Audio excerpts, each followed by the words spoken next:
या ठिकाणी 80% पैसे या ठिकाणी प्राप्त झालेले आहे। आता यावेळेचे काही 10-12 कोटी रुपये यायचे बाकी आहे। याचा अर्थ असा नाही की सरकार पैसे देत नाही, सरकार पैसे देत आहे। गुलाबराव देवकरांनी आज राष्ट्रवादी अजित पवार पक्षामध्ये प्रवेश केलाय। ते प्रवेश केला म्हणजे काय फार मोठं काम केलं असं थोडी होतं आहे। ज्या अजितदादांचे नेहमी त्यांनी भाषणामध्ये पाहिजे त्या प्रमाणात टीका केल्या, ज्या अजितदादांना त्यांनी काळे झेंडे दाखवले, जे आम्हाला गद्दार म्हणत होते, 50 कोके म्हणत होते, मग आता ते काय ओके झाले काय? साहजिक आहे, आपल्या स्वतःचं भ्रष्टाचाराचं पांघरून झाकण्याकरता हे लोक त्या पक्षामध्ये गेलेले आहेत। आणि देवकर कितीही करत असले तर त्यांच्या 100 गोष्टी या बाहेर येतील। त्यावेळेस अजितदादांनाही म्हणावं लागेल की गुलाबराव जे म्हणत होता ते खरं आहे।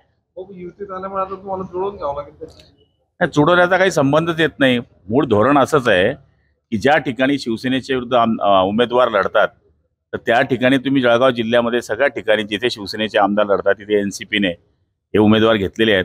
कमीत कमी कन्सेंट एकनाथ शिंदे साहेबांचा घ्यायला पाहिजे होता।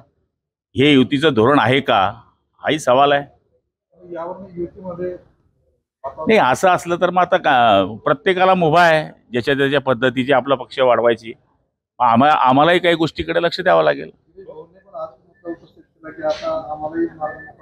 हे बघा, घेताना त्याचं चारित्र्य बघा। ज्या माणसाला 4 वर्ष शिक्षा झालेली आहे, ज्या माणसाने 10 कोटी रुपये मजूर फेडरेशनचे बुडून स्वतः खाल्लेले आणि ती कोर्टामध्ये केस चालली आहे, ज्या माणसाने इलेक्शन सुरू असताना 10 कोटी रुपये जीडीसीसी बँकेमधून विड्रॉल केले आहे, त्याच्याकरता इलेक्शन कमिशनकडे केस झालेली आहे, ज्या माणसाने मजूर फेडरेशन पूर्ण धुवून टाकलेलं आहे, त्याची सगळी जी कुंडावळी आहे, त्याची जी सगळे माणसं आहे ते सगळे IT रिटर्न आहे, त्यांचे चौकशा सुरू आहेत, ते खातं योगायोगाने राष्ट्रवादीकडे आहे, त्याच्यामुळे त्यांनी हा प्रवेश केलेला आहे असं मला शंका आहे।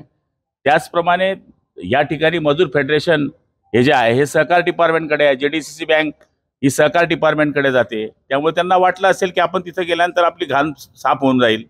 पण गुलाबराव पाटील ती घाण साफ होऊ देणार नाही, ती लोकांच्या समोर आणेल। ह्या माणसाने आपल्या मेडिकल कॉलेजचं भाडं किती घ्यावं गव्हर्नमेंटकडून? 8 करोड रुपये दर महिन्याला। आता सुद्धा 27 लाख रुपये ते भाडं घेत आहे शिरसोलीचं।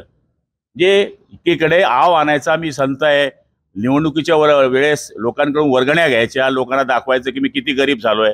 90,000 रुपये रोज तो भाडं घेतोय तू गव्हर्नमेंटचं, हा कसला गरीब आहे? या निमित्ताने महायुतीमध्ये मिठाचा खडा पडला म्हणजे महायुतीचा विषय वरचे लोक बघतील, पण माझ्या माहितीप्रमाणे जिल्ह्याच्या ठिकाणी जे चित्र दिसत आहे तर शिवसेनेला तुम्ही चुकीच्या पद्धतीने अडचणीत आणण्याचा जो प्रयत्न करतायत तर शिवसेना अडचणीत येणार नाही। यांच्या छातड्यामध्ये भगवा झेंडा घालून आम्ही निवडून आलेलो आहे। त्यामुळे यांनी किती त्यांना घेतलं तरी जो बस्या बैल असतो तो बशाच असतो। देश विदेशातील प्रत्येक घडामोडींचे लाईव्ह अपडेट मिळवण्यासाठी आता साम टीव्हीच्या सर्व सोशल मीडिया प्लॅटफॉर्मला लाईक, फॉलो आणि सबस्क्राईब करा। तसंच सर्व नोटिफिकेशनसाठी बेल आयकॉन प्रेस करायला विसरू नका।